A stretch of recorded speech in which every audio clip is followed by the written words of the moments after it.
kundi si Mayor Rody Duterte. Magandang araw, gabi o umaga. Alin dyan sa oras na programa na ilalagay yung itong interview ko para sa inyong lahat. Well, ano na po ha? Talagang banat na kaagad, Mayor ha? Aha, Ang una kong diretso. tanong, Mayor, ano naman sasabi niyo dun sa mga revelasyon nitong Katibinag ng taga Davao din na 5 beses daw niyang nakita si PBBM Jr. na bumitit ng powdery white substance? Yun ang sabi ni Kati. Yun Nagkausap ang sabi ko po na siya. niya. Well,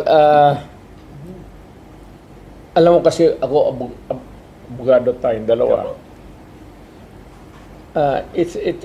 Hindi ko dinidepensa si Presidente Marcos.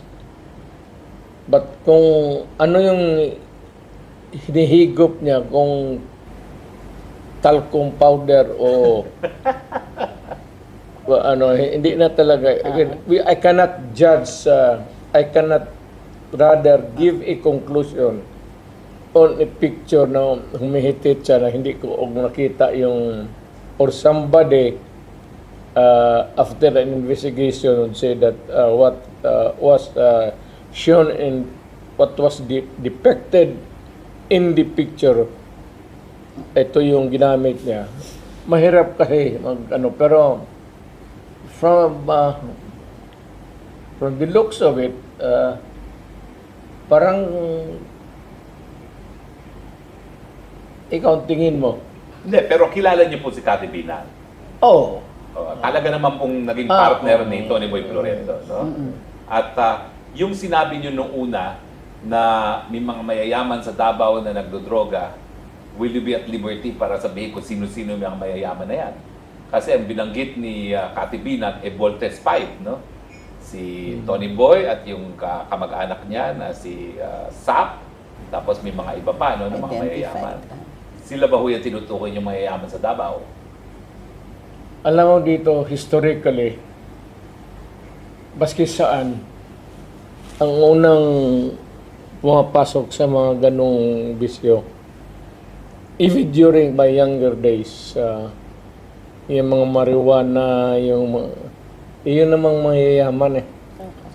Alam mo kasi yung taga Boulevard of Broken Dreams, yung squatter area dito, sa likod, hindi naman sa harap. Hindi na yung squatter area ngayon, pero binigay na sa kanila. At binayaran na nila. Yun ang hotbed noon ng hindi naman ibang bagay. Hindi dyan sa... Pero ngayon, itong bagong generation, itong Shabu, it cuts across the all classes of society. From ano po? A, B, C, D, E. Ano po masasabi niyo yung mga alta daw, kaya marami nagko-cocaine, natural daw, hindi gaya ng shabu na artificial, synthetic. Wala akong diferensya yun eh, no? Basta addicting. We go by the medical description of what you're taking, the substance. Pagka sinabi ng medical experts na it is a drug which is it induces hallucinations, you going violent yung utak mo. If it is a drug that is prohibited because it destroys the mind, talagang bawal yan at masama. Well, huli na lang po bago si Attorney Trixie naman magtatanong sa inyo. No? Nakasaad po sa Salagang Batas na kapag merong serious illness ang presidente, dapat magbigay ng impormasyon sa taong bayan. Alam po natin na ang drug addiction is considered by doctors as a serious illness. Tingin niyo ba ho kinakailangan magbigay na ng impormasyon ang presidente tungkol sa estado ng kanyang kalusugan, lalong-lalo na doon sa speculation, di pa naman napapatunayan. Pare-pareho tayong abogado, no? So we cannot condemn him as a drug user. Pero napakalakas na po ng angas eh. Kasi yung sinabi nyo, na mapakitaan kayo ng ebidensya, sinabi ni Agent Morales, na may confidential witness, yung video ni Maharlika, at ngayon si Cathy Binat. Should he now comply with the Constitution and report to the nation the state of his health?